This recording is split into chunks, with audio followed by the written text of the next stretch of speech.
السلام علیکم عزیز طلباء اور طالبات، امید ہے کہ آپ سب اللہ کے فضل و کرم سے اپنے اپنے گھروں میں بخیر و عافیت سے ہوں گے۔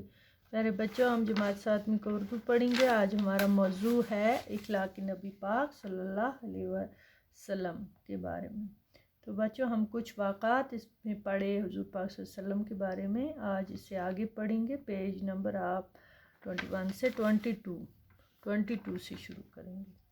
ایک مرتبہ ایک بدوئی قرض خواہ اپنے غرض کا تقاضا کرنے کو آیا۔ اس نے بڑی سختی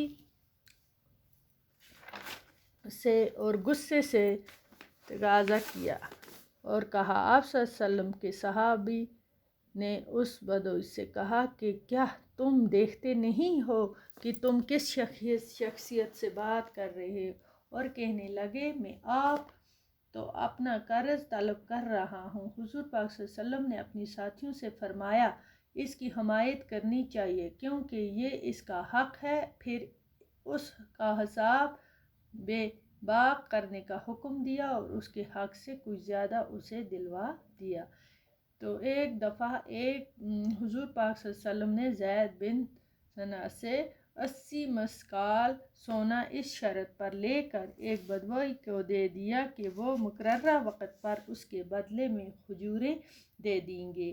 ابھی مقررہ وقت میں 2-3 دن باقی رہ گئے تھے کہ حضور پاک صلی اللہ علیہ وسلم ایک جنازہ کی نماز پڑھ کر اپنے رفیقوں کے ساتھ ایک دیوار کے پاس تشریف رکھے تھے۔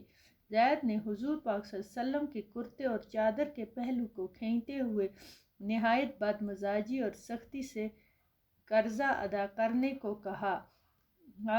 حضرت عمر نے کہا، او خدا کے دشمن، کیا بکتا ہے؟ خدا کی قسم مجھے حضور پاک صلی اللہ علیہ وسلم سے اندیشہ نہ ہوتا تو تیری گردن اڑا دیتا۔ پیغمبر اخلاق حضور پاک صلی اللہ علیہ وسلم نے حضرت عمر کو سمجھایا، ایسے موقع پر تمہیں چاہیے تھا کہ ایک طرف مجھے حسن اور خوبی سے اس کا قرض ادا کرنے کو کہتے اور دوسری طرف اس شخص کو بہتر طریقے سے تقاضا کرنے کی نصیحت کرتے۔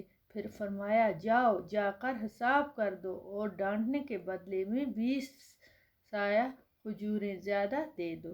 تو یہ ہمارے حضور پاک صلی اللہ علیہ وسلم کی انسانیت کے بارے میں کہ ان کی انسانیت کے بارے میں بولا گیا ہے کہ وہ موصی انسانیت، انسان پر رحم کرنے والے تھے۔ ان کی سیرت، ان کی عادت رحمت عالم انہیں کہا جاتا تھا۔ تمام عالم کے لیے رحمت لانے والے ان کا لقب تھا۔